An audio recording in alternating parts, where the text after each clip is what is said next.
चाहे वो भगवान हो चाहे भगवान के कोई भक्त हो, हमने एक चीज अनुभव की है, पिता के सुधरे होने से बालक पर कम प्रभाव पड़ता है, पर मां का जैसा व्यवहार गुण होता है उसका बहुत बड़ा प्रभाव बालक पर होता है। माताएं इन बातों से प्रसन्न नहीं होती हैं। माताओं को ये लगता है कि हाँ, घूम फिर के सब हम ही करें, इन भाइयों को कुछ करना ही नहीं है, हम सुधरें, हम व्रत करें, हम नियम में रहें, हम घूंघट में रहें, हम घर के अंदर रहें, हम ये नहीं कर सकते, हम वो नहीं कर सकते। सारे नियम कानून हमारे लिए ही तो बनाए हैं, इन लोगों को तो कुछ करना नहीं है। लेकिन आपको मैं बहुत स्पष्टता से एक बात कह दूं, जिम्मेवारियां उसी को दी जाती हैं जो जिम्मेवारी संभालने की सामर्थ्य रखते हैं। ताली बजा दो एक बार।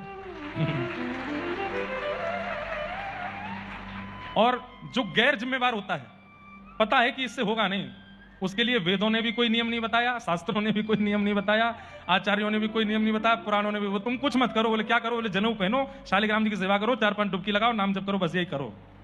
बाकी जितने भी नियम हैं वो सब माताओं के लिए। क्यों? जिम्मेवार है। पर आजकल की माताएं इसको गलत रूप में ले जाती हैं। लड़कियों का गला घोटा जा रहा है, हमको आगे नहीं बढ़ने दिया जा रहा है, बहुत भेदभाव किया जाता है लड़कों में और लड़कियों में, ये किया जाता है। नहीं, कोई भेदभाव नहीं है। नियम और पद्धति से उसी को रहना होता है जिससे कुछ अद्भुत प्राप्त होने वाला है, और जिससे कुछ प्राप्त नहीं होने, वो कैसे भी रहे, कैसे पड़ा रहे, कहीं पे कोई दिक्कत ही नहीं है उससे।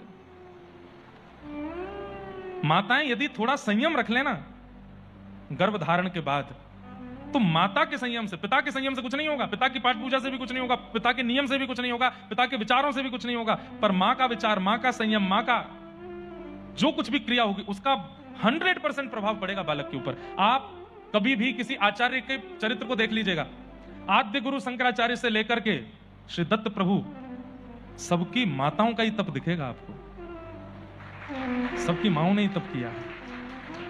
पिता के तप से कोई बालक श्रेष्ठ बना कभी सुनने में ही नहीं आया, पर माओं का तप भगवान को जन्म देता है या भगवान के अद्भुत भक्त को जन्म देता है, मां का तप। आजकल मां तप करती नहीं, वो तप हो नहीं पा रहा है उनसे। थोड़ा प्रयास कर लें और थोड़ा विचार कर लें, मेरा संयम यदि भारत का भविष्य बदल सकता है तो क्यों ना कर लूं। 9 महीने का जो प्रसव काल होता है ना, उस प्रसव काल में सदगुरु की आज्ञा से, आचार्यों की आज्ञा से, ग्रंथों की आज्ञा से यदि वो मां रहने लगे तो बालक को जन्म के बाद नहीं पढ़ाना पड़ेगा, ना सिखाना पड़ेगा, ना कुछ करना पड़ेगा। वो 9 महीने के मां के आचरण से ही बालक का निर्माण हो जाएगा। वीडियो को लाइक करें और चैनल को सब्सक्राइब करें।